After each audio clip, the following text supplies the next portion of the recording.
Hi, this is Keith at Fields BMW Daytona Beach. Just have a quick video here on the head-up display in your vehicle.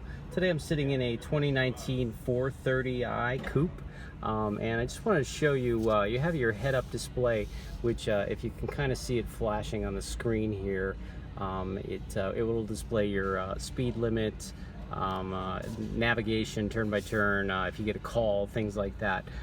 But some people have a question about how to adjust it. So I'm going to show you. If you go into My Vehicle, then under iDrive Settings, down to Displays, and that's where you'll see Head-Up Display. Once you're in Head-Up Display, you can select the brightness, the height, and the rotation of the head-up display. You can also change the displayed information. On this one right now, everything is checked off. So you're going to get the cruise control, the nav, everything that can be displayed will show up on there.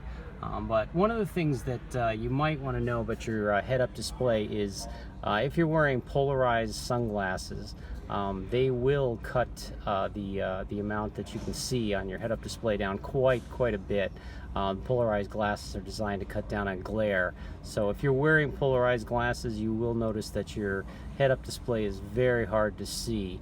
And that's just because your head-up display is basically just a screen down here that reflects off of the glass on your windshield. So if you're having problems seeing your head-up display, just check that your glasses are, if they're polarized, that's going to be the issue.